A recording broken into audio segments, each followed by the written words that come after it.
Today we are going to be interviewing Katrina. She is going to be our first interviewee for our new channel. It's going to be about birthing experiences. So, Katrina, welcome. I will start with the first question that I have for you. And I would like you to briefly describe your birthing experience. Basically, what was it like emotionally and physically? Emotionally and physically, for my first birthing experience, was kind of stressful. Doctor was not there, so we had the on-call doctor. And I didn't get an epidural, so I did it natural. And it was just kind of, early morning, like 3 a.m. So there's like, hardly anybody actually, working. So yeah, it was kind of crazy. And your second? My second was to where they had to induce me because I swear she just never wanted to get out. So that one I had to get an epidural with because the pain was excruciating whenever they induce you.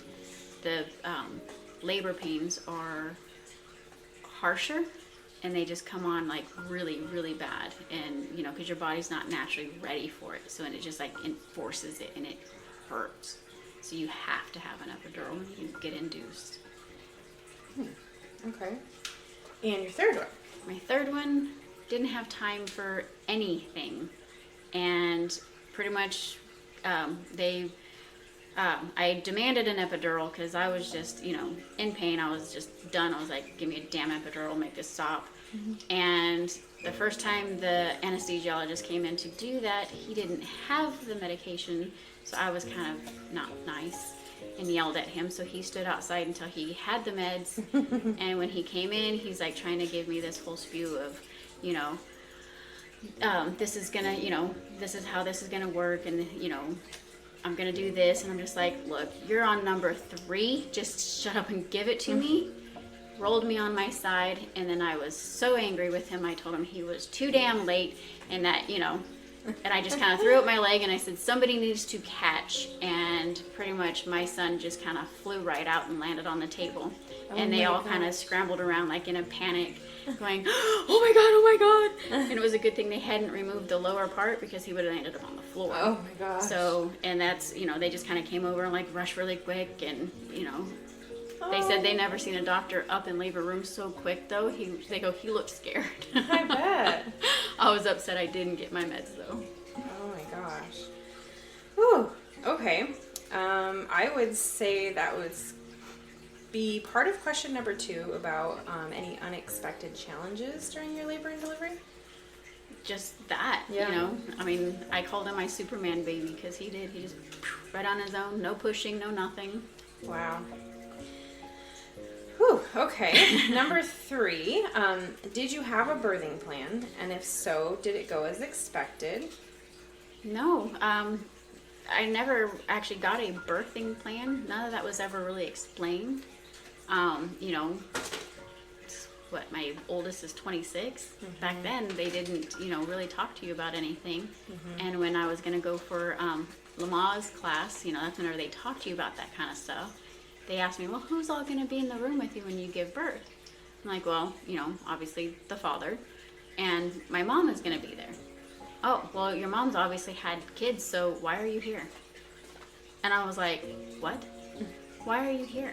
And I'm like, well, I never done this before, and they were also giving a free car seat. So I was like, I just want a free car seat. Mm-hmm. They're like, okay. So they gave me the car seat and pretty much asked me not to come back. And I'm like, oh my cool. Gosh. Huh. So you just kind of learn as you go, I guess. Yeah, I agree with that. And number 4, kind of already answered this, but again, what comfort measures or pain management techniques did you find most helpful during labor? Like I said, the first one, the nurse gave me morphine for and that doesn't last long. And you know, after that, I didn't have anything. So during the actual birth, I didn't have any meds. Your body kind of like does that for you. If the pain gets too excruciating, whenever it has time to do that natural process, it will numb itself. You know, I would get like agitated because I'm hot, you know, I'm like going through all of this.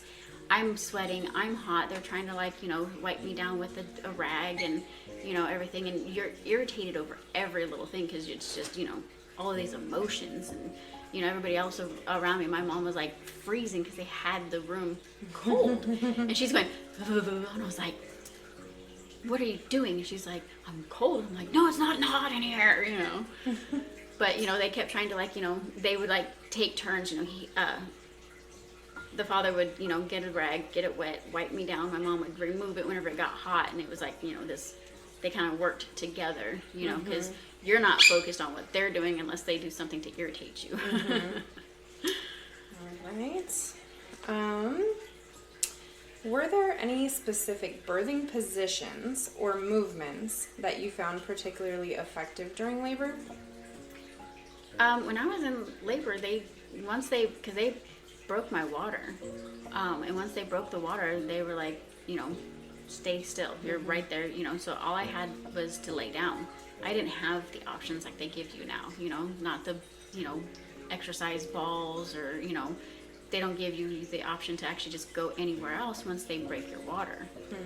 You know, the one of my labors, they did stick me in a bathtub for the pain, but that was short-lived, you know. Once the water got cold, it doesn't help. Yeah, that's true. Okay, how did you and your partner prepare for birth together? And what role did they play during labor and delivery, which again, I think you shared part of that already, with the towels and keeping you cool. Yeah, I mean, that was like, you know, at the moment kind of a thing. Nothing was planned. You know, you can't really plan because you don't know what you're going to expect. I do agree with that. The only plan we had was, if you're not there, don't show up after. Yeah, that's a good plan. Did you choose to give birth in a hospital, at home, or a birthing center? We only had one option, and it was at the hospital. We weren't given any other options. And okay, so that's my other question. What influenced your decision, and were you satisfied with your choice? So you really weren't given any other options, and I know back when there wasn't as many open options as there are now. Were you satisfied with that choice? If you had a different choice, would you have tried it? Maybe home birth, water birth, anything like that? Would you have tried it? I would. I think, you know, a water birth would be nice and soothing because it's, you know, especially if you have that, you know, perfect temperature water. Because whenever I was in the bathtub, I was more comfortable. And, you know, as long as that water stays nice and warm and you don't get cold, then I think that would be, you know, ideal. I would have loved to have been able to, you know, have that experience myself. Yeah. Okay, do you have any advice you would give to new mothers about advocating for themselves and their birthing preferences during labor, knowing what you know now? You always have to make sure you advocate for yourself. When you go to your, you know, your first appointment, if you're not happy with your doctor, find a new one. My first one, I went to an OB. He was very crude and he had huge hands, you know, so that was like uncomfortable. And, you know, it got to a point to where I couldn't take him anymore. So I switched. And after I had my son, he was on the news and he was in trouble for smacking a patient. Oh my God. So I was like, good thing I had, you know, left. I was like, so I'll go with your gut, you know. So if you're not comfortable with your doctor, find that one you are comfortable with. Yeah, good idea, because this is a very, very important situation here. Yeah, because you don't want that birthing experience ruined with a jerk, so. Yeah. Okay, how did you experience the moments immediately after your baby's birth, such as skin-to-skin contact and the first feeding? So they didn't really do skin-to-skin contact. It was like, you know, as soon as you gave birth, it was like, you know, here you go, we need to go clean him up. And, you know, so with my first child, you know, they were like taking him out to go bathe him and everything. And I told the father, I was like, don't you lose my kid. I said, keep on that, you know, baby. I said, follow. You know, so that's, you know, they didn't really give you that time, that, you know, nursing right away or anything like that. He was given to me later when I was put into a room, because, you know, then it was like a different room. It wasn't even in the same. And, you know, whenever he was like trying to nurse, you know, he was not latching on. I had a crude nurse come in and like try to grab my boob and shove it in his mouth, and she, you know, she was like agitated, and I kicked her out and told her, don't ever come back. And you know, he just kind of sat there and, you know, bounce and, you know, wouldn't latch. And my mom kind of looked at me like, you know, she's like, what are you doing? I'm like, he's gonna get hungry enough, he will latch, you know. And I was calm, and she was just like, I'd have given him a bottle, I don't know how you're doing this. And I'm just like, you know, whatever, you know, he'll get it, you know. And he did eventually, you know. It just kind of took him a while. So, but yeah, no, it's having, you know, somebody just kind of grab you and try to shove it in the kid's mouth. It was like, Oh my goodness. it's not a good experience. No, absolutely not. How has the experience of childbirth changed you as a person and as a parent? Childbirth itself, to me, wasn't so terrible. I'd say the full pregnancy was more miserable. But once you get to that, you know, part of actually birth, and it's worth it, you know, I mean, you just can't really, you know, describe that, because it's, you know, it's the best thing that you've ever gone through, you know. I always say, you know, my kids are all adults now, you know, they might be pains, but they're the best thing I ever did. I totally And I would do it again if I could. Absolutely, absolutely. Did you have any resources or support networks back then that you found most valuable during your pregnancy and postpartum period? If yes, explain that kind of, and then if no, what would you have wished that you did have? No, I didn't have any of that. I kind of just had to do it all myself. My only support was my mom. You know, if I had any questions about anything, you know, she was the one I would have to ask. You know, one thing I did like with my oldest is he snored at night, so I didn't have to like worry, you know, every mom worries about SIDS. And, you know, because I can hear him breathing, I was able to sleep. Oh, that's good. Yeah, that makes sense. Looking back, what is one thing you wish you would have known or done differently to better prepare for your birthing experience? What I wish I would have known? Or maybe in this case, it would be, do you wish that you had more support, or that there was more knowledge of like skin-to-skin contact and delayed cord clamping, things that we didn't know back then? Because I agree with you, I didn't know those things when I had kids as well. So Right.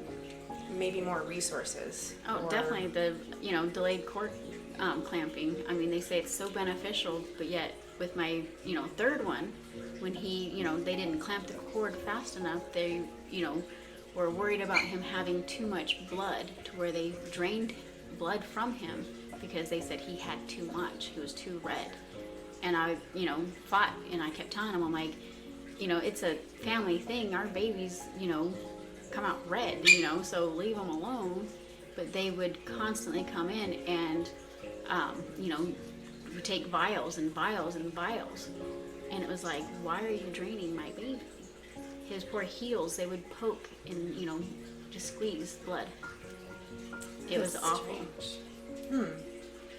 Yeah, that was not a positive experience. Okay, what words of encouragement or wisdom would you offer to new mothers as they approach their own birthing journeys? Pretty much just what I've said before, you know, you have to go with your gut. You make sure you have, you know, a, like you said, a birthing team that you're comfortable with, you know, and if you're not, you definitely have to search and find that right one you are comfortable with. Yeah, that actually is very good advice. So, and I also agree. I wish I would have advocated more when I was a young mom, and so that definitely makes sense. So that about wraps it up for today. Is there anything else you want to add? Any special moment that you had that you think would just be something to share, or Not anything I can think of right now. Okay. Well, thank you for the interview. That's going to be very helpful. So course. thank you, Katrina. You're welcome.